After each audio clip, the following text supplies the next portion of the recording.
Здравейте, скъпи зрители! Вие сте с втората част на предаването "Чист живот". Мой гост днес е Николай Диков. С него продължаваме разговора, като сега искам да разкажете малко повече за вашия личен опит и да въведем това за зрителите, че освен всичко, което правите и организирате за другите зависими, вие самия сте зависим. Ще ни е доста интересно да споделите малко личен опит за вашата зависимост. Каква е вашата зависимост? Да започнем от това. Окей. На 43 години съм. Сега в момента 15 години съм чист и трезвен. И примерно 14 или също 15 години съм взимал различни веществата. Започнах да взимам от хероин. По това време това беше най-модерното веществото. И аз сега мислех, че съм започнал поради интерес. Доста ми беше любопитно какво е това нещо и в нашата група доста хора вече го пробваха. И аз ги питах как става или не става и те викат да, става, трябва да го пробваш. А вие по това време не сте в България? По това време живял съм в Естония. В Естония? Да. Добре. Тогава започва вашата употреба с хероин и всъщност казвате, че е била от интерес. Точно така. Кога разбрахте всъщност, че има някакъв проблем и че нещата не са просто за проба или от интерес? Значи в моя случай нещата стават доста зле вече след, мисля, че 4-6 месеца след началото на употребата ми, защото буквално след един месец имал съм хепатит С. По това време нямаше никаква информация как аз съм инжектирал хероин и по това време нямахме никаква информация, че спринцовки трябва да са лични, ако инжектираш след това и я изхвърляш, а не да ги пазиш някъде и след това даваш на приятелите си. Значи след един месец станал много жълт като представител от Юго-Источна Азия и близките ми веднага разбраха, че нещо се случва. Че нещо се случва с мен.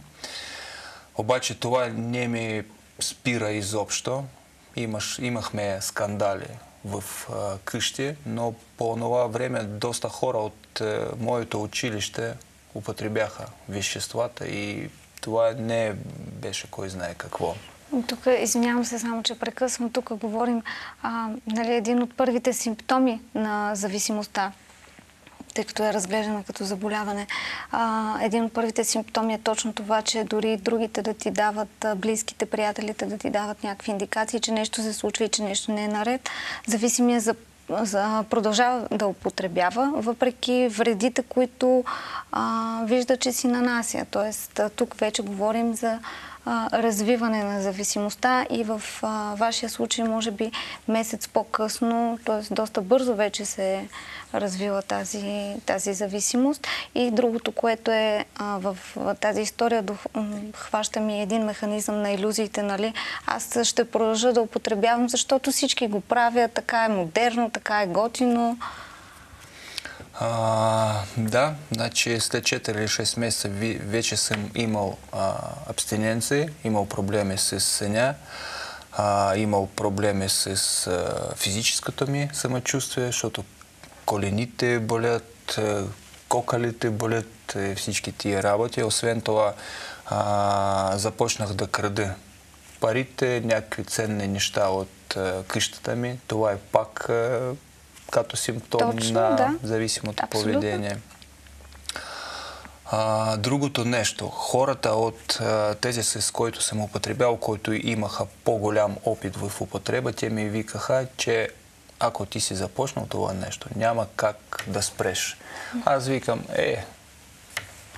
не трябва да ми давате акъла, Нали? Тоест имало е при вас тази мисъл, нали? Аз мога да спра по всяко време. Когато поискам, да. Сега не искам да спирам, ама няма значение, че имам хепатит, че имам проблеми в училище, имам проблеми в къщи, ама харесваме това вещество и когато поискам, тогава веднага го спра.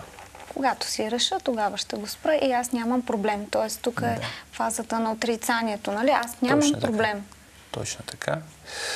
И след няколко години вече и аз съм разбрал, да го наречем така, че имам проблеми с веществото и само го поискал да спра. Обаче... След няколко години. След няколко години, да. След куп абстиненциите, загуба на контакт с близките, защото по това време съм живял в друг град, защото прецених, че е по-добре да отивам в друг град като студент и да правя каквото искам. Родители да не ме контролират, отколкото да живея при тях и те виждат какво правя всеки един ден. И в този друг град, когато бил съм студент, 6 месеца нищо не взимал, защото на мен ми беше доста интересна самия живот на студентите, беше доста такова вълнуваща. Обаче, когато в тая компания се появи друг наркотик, аз нямал нито една граница да не го взимам. Веднага казвам, ти участваш в това нещо? Да, разбира се, участвам, давайте. Тоест тогава е била първата ремисия, кратка, за 6 месеца. За 6 месеца, да. 6 месеца. И след това въздържание, т.е. това въздържание е било след лечение или по ваше? Това е по-скоро, това въздържание беше поради тая причина, че променил съм един град на друг, нямал приятели в новия град и само поради промяна на средата. Промяна на средата, да. Тя по някакъв начин ми помогнала за няколко месеца. Но друго нещо, че в главата ми имаше мисълта, че сега не искам да търся сам веществото, но ако някой нещо ме предложи, сигурно ще взимам. Както казват на разговорен език, ако ми изпадне, ще употребя. Да. И всъщност това тук е много важно да кажем, нали, че когато не се провежда лечение и не се подходи отговорно и сериозно към това лечение, ремисиите и периодите на въздържание, които могат да се случат, са доста краткотрайни. И въпреки 6-месечна ремисия, отново се прибягва до употреба, защото дори с новите обстоятелства, дори с новите приятели и новата среда, човек свиква. И те вече в един момент не са нови. Те се превръщат в обикновени, обичайни и стари. И стари, точно така. Да. И след това продължава вашата употреба? Да, започнах пак с хероин. Още примерно 2 години след това пак съм стигнал до някакви сериозни абстиненции. И това нещо се наложи да спирам отново. Но тук идея вече беше да намирам работа и да работя, и за да не употребявам. Това ми помогнало за няколко месеца, защото след това по време на работа започнал съм да пия алкохол. И това е станало по това време, в този период, най-любимото ми вещество. Тоест, тук вече се спира употребата на наркотични вещества и се прехвърля зависимостта от наркотична към алкохолна. Да, защото бил съм на мнение, че ако продължавам с хероин, нещата могат да влошат до такава степен, че мога да умирам. Може би във вашето съзнание алкохол е бил по-лекия вариант или по... Нещо от този сорт, по-леки вариант да се справиш с живота си, защото доколкото сещам, аз винаги бил съм недоволен от живота ми, от мястото ми в този свят. Винаги имал вътрешен конфликт и пробвал по някакъв начин да намаля нивото на този конфликт с употреба на вещество. А когато става това преместване на зависимостта, прехвърляне на зависимостта от наркотични вещества към алкохол, до тогава вече колко години употреба има? Тоест само на наркотични вещества? Ще ви кажа, това беше 2002, а от 1994, 8-7 години, да. 7-8 години употреба на наркотични вещества и след това се прехвърля към алкохол. Каква е историята с алкохола? С алкохола история беше доста кратка. Мисля, че в рамките на 1 година. Защото по време на алкохола започнах и да залагам в казината. Аз съм доста интересен пациент. Тоест тук се появява вече и хазартната зависимост и се получава с алкохола направо една комбинирана зависимост. Да, защото в главата ми беше такъв страх, че не трябва да имам парите в джоба, защото всяка една сума, която притежавам, може ми да доведе пак да звънкам на дилъра и да взимам хероин. И направо съм полудявал от тая мисълта и предпочитал съм да изхвърлям тия парите по казината и по заведенията, отколкото да имам някакви пари в себе си. А зависимостта към хазарта по същия начин ли се прояви както към дрогата и алкохола? По същия начин и може би в случая с хазарт това на нивото на емоции беше още по-зле, отколкото с хероин. Защото след загуба на тия парите, когато не можеш да излезнеш от тия заведения там в рамките, не знам на колко, 6, 8, 10 часа, нали, след това наистина съм депресиран с такава идея, защо съм загубил тия парите, как така имам работа, получавам заплата и след 2 дена вече нямам парите, нали, трябва да трупам дългове там по приятелите. И това беше наистина доста депресиращо за мен и след това е 1 година и нещо, може би 1 година и половина, след това се върнал към хероин отново. Защото това беше най-любимото ми, нали? И така и още това нещо се продължи до чак 2008 година. И тогава бил съм вече на 28 години и много е важно, ще говорим за терапия, нали?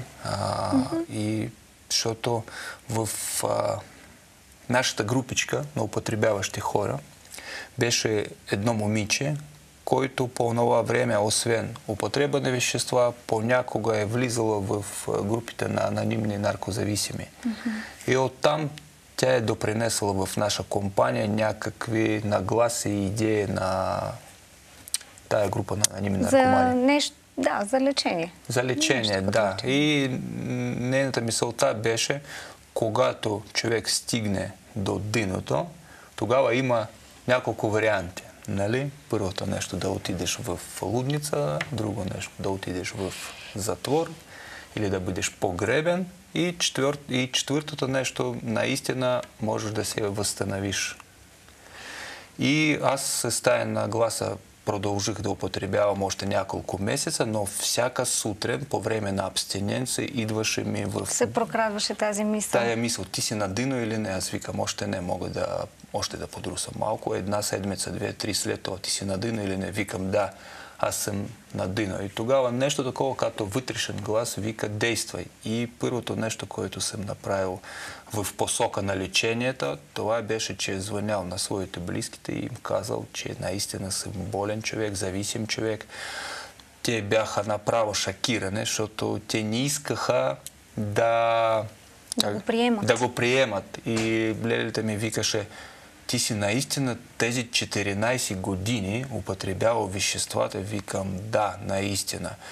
И тя беше направо шокирана няколко дни и след това ми звънеше и вика, аз съм намерила някакви програми. Ако искаш, избери едната от тях и ще ти помагам там за тая такса за лечение. Дали наистина близките не са знаели или те са предполагали, но не са искали да го видят, защото истината понякога, особено от гледна точка на близките, е доста болезнена.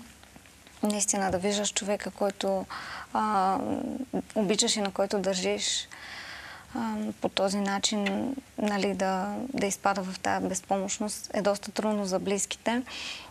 Аз, понеже съм действащ терапевт по зависимости, също ми прави впечатление, че при зависимия е много важно кога ще удари това дъно, въпросното дъно. И пациентите при нас, които идват точно с... след като са ударили това дъно, всъщност са пациентите с най-голяма мотивация и пациентите, които постигат най-добри, най-бързи, най-ефективни резултати. Напълно съм съгласен с вас.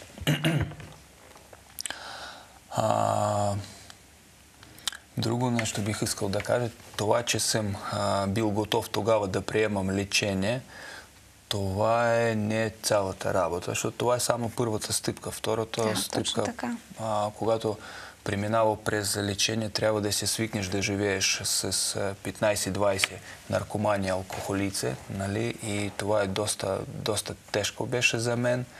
И аз говоря с близките, не искам да живея с тези болни хора, нали? Защото пак отрицание, отричане.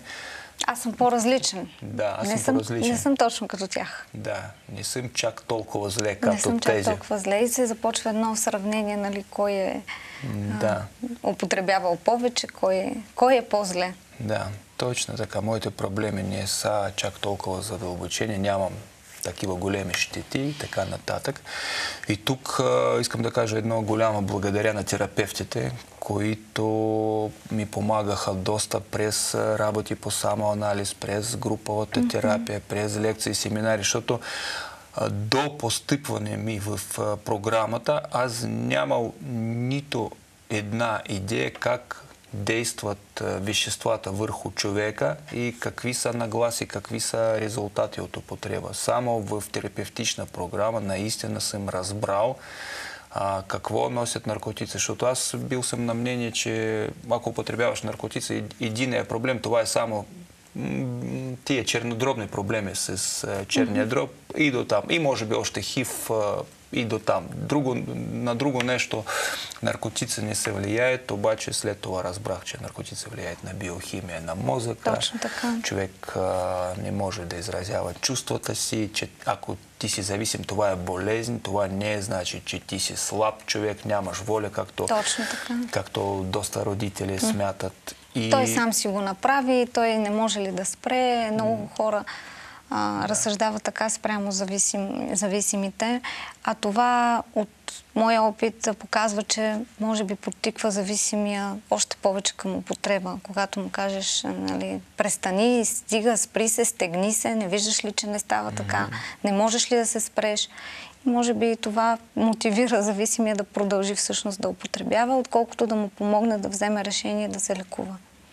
Точно така. И много е важно да кажа, че в тая терапевтична програма намерил съм отговори на тези въпроси, които съм имал още в началото на употреба, защото понякога има някакви проблясъци в главата и викаш, по-добре да спирам веществата, но нищо не се получи. Още, дай да пробвам. Пак нещо не се получава. И в терапевтична програма с тая информация, с тези отговори, наистина съм разбрал какво става и какво ще стане, ако продължавам да употребявам. Сега имам тези 15 години чистота и това е много важно за мен. Аз съм вярвам в това, че съм напълно друг човек. Имам предвид по-скоро с други нагласи към живота. И сега тая работа, когато помагам на хората с такава проблема, като и аз имал преди време, това пак ме мотивира да оставам чист и трезв и да давам пример на тези хора, които имат проблеми. Мотивацията за водене на трезен живот се намира всеки ден. Наново. Точно така. Добре, ще ви помоля само да кажете нещо за финал, тъй като наистина беше много интересно предаването. Нещо за финал на нашите зрители, които с интерес така следят нашето предаване. Значи от всяка една зависимост има изход. Аз съм като пример. Аз не съм някакъв свърх човек, аз съм доста обикновен човек със своите слабости, със своите силни страни и така нататък. Затова бих искал да кажа на всеки един, който има проблем с това нещо, че можеш да се справиш с това проблем само да добавя, с помощта на специалистите.